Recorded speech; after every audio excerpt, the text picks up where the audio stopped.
ঘটনা ঘটেছিল?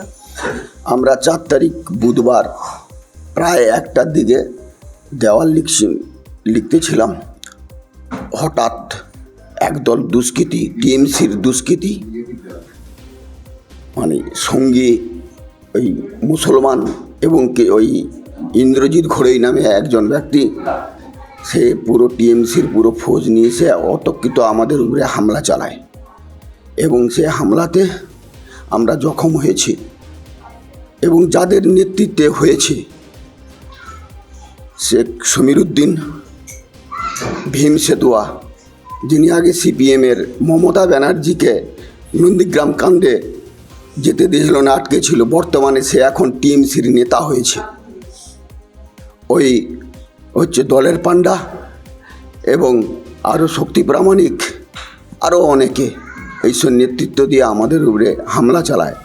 আমরা বিজেপি, ওরা 10 নম্বর ওয়ার্ডে আগামী লোকসভার ভোটে পরাস্ত হয়েছিল বলে আমাদের এই বিজেপিদের উপরে আক্রমণ করেছে। আপনাদের উপর আক্রমণ হলো, তারপর আপনারা কি করলেন?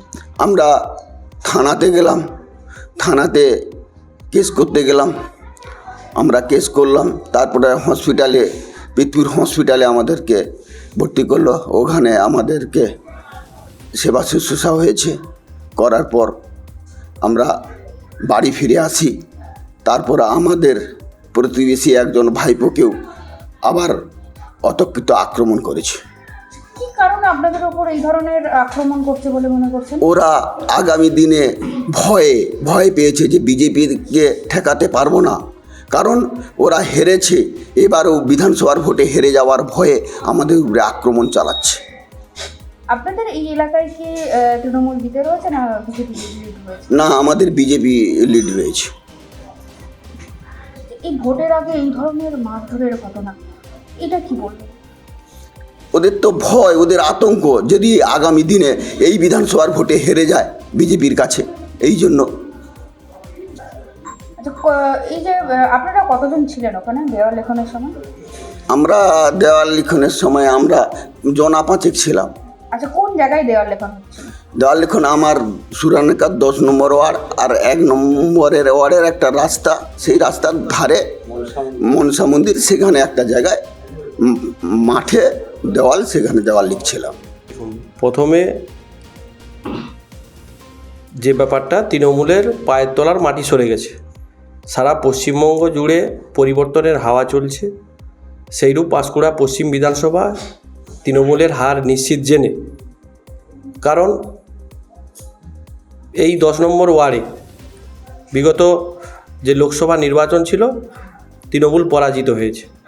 এবারে প্রচুর পরিমাণে এই ওয়ার্ড থেকে বিজেপি লিড পাবে, সেই আতঙ্কে এখন থেকে তৃণমূলের দুষ্কৃতীরা মাঠে নেমে গেছে। কোনো বিজেপির প্রচার করতে দেবে না। তাদের যে কৌশল নিয়েছে, মানুষের বাড়িতে গেলে, তৃণমূল যখন বাড়িতে যাচ্ছে, চোর কাটমানি নিয়ে তারা সমস্ত কিছু উন্নয়ন দেখা যাচ্ছে না, কিন্তু বিজেপি কর্মীরা যখন যাচ্ছে তা প্রচারে সাড়া পাচ্ছে এবং মানুষ পরিবর্তনের পক্ষে সায় দিচ্ছে। সেই আতঙ্কে তৃণমূল নেতৃত্বরা তাদের দলীয় নির্দেশে বিজেপি কর্মীদের উপর আক্রান্ত করার চেষ্টা নিয়েছে। সেইরূপ এই ঘটনা ঘটেছে 10 নম্বর ওয়ার্ডে গৌতম খামরুই এবং সুধাংশু শাসমল তার ছেলের উপরে। এটা খুবই নিন্দনীয় ঘটনা। গণতন্ত্রে সব দল প্রচার করার অধিকার আছে এবং প্রচার করবে, কিন্তু এখানে নীরব দর্শক পাঁশকুড়া পুলিশের থানা যে আছে, নীরব দর্শক, কমপ্লেন করার পরও মারপিট করছে, তাদেরকে ভয় দেখাচ্ছে, কিন্তু এখনও পর্যন্ত দোষীকে অ্যারেস্ট করছে না। কি চান আপনারা? আমরা চাই দোষী অপরাধী শাস্তি পাক, আর মমতা পুলিশ যতদিন থাকবে বাংলায় এই রকম চলবে। তাই আমরা পাঁশকুড়া সহ গোটা রাজ্যে পরিবর্তন চাই, বিজেপি সরকার প্রতিষ্ঠিত, সুশাসন পাবে সাধারণ মানুষ, এটাই আমরা চাই। দেখুন, আমরা বিজেপি, আমরা চাই যে নিরপেক্ষভাবে তদন্ত হোক, কিন্তু এই পুলিশ, মমতা পুলিশ থাকার ফলে যদি এর সুরাহা না হয়, দোষীরা যদি না শাস্তি পায়, তাহলে আমরা হাইকোর্টের দ্বারস্থ হব, এটুকু বললাম। এই ধরনের কথা সর্বৈব মিথ্যা। প্রথম কথা বলি যে ওই দেওয়ালের যে মালিক, তার কাছে বিনা অনুমতিতে দেওয়াল লিখনের জন্য ওরা গেছিল। বাড়ির মালিক প্রতিবাদ করেছিল, প্রতিবাদ করায় বাড়ির মালিকের উপর ওরা অত্যাচার করেছে। তার প্রতিবাদ ওখানকার সাধারণ মানুষেরা করেছে। আমাদের সঙ্গে দলের কোনো সম্পর্ক নেই। বাড়ির মালিক প্রতিবাদ করেছে এবং বাড়ির মালিককে যখন বিজেপির লোকেরা অত্যাচার করতে গেছে তখন সাধারণ মানুষ প্রতিবাদ করছে। আর যেটা বলছে যে আমরা কোথায় একঘরে করে রাখার চেষ্টা করেছি, এ ধরনের কোনো ব্যাপার নেই।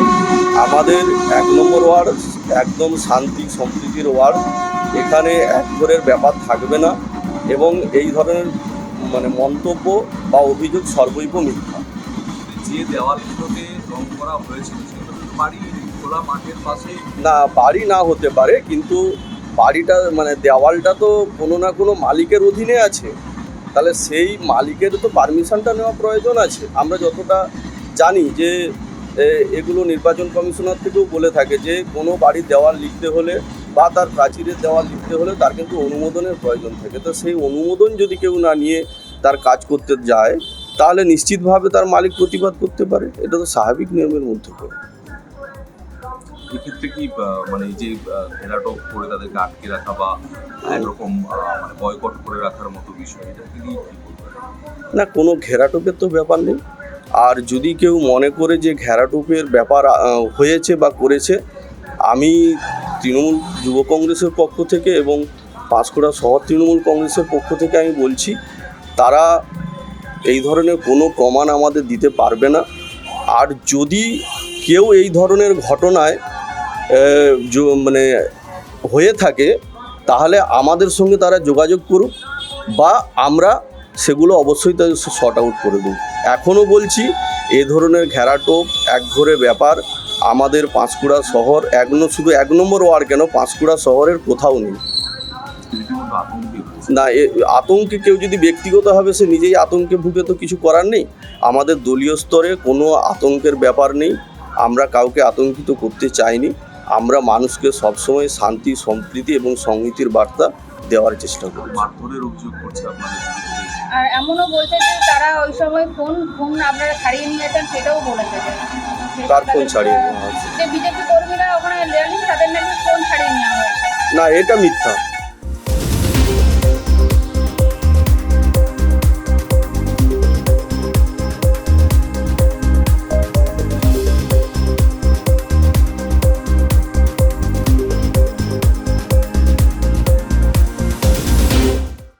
আমাদের ভিডিও ভালো লাগলে লাইক এবং শেয়ার করুন। কমেন্ট সেকশনে গিয়ে জানান আপনাদের মতামত। আরও ভিডিও পেতে আমাদের চ্যানেল সাবস্ক্রাইব করুন এবং প্রতি মুহূর্তে খবরের আপডেট পেতে প্রেস করুন বেল আইকন।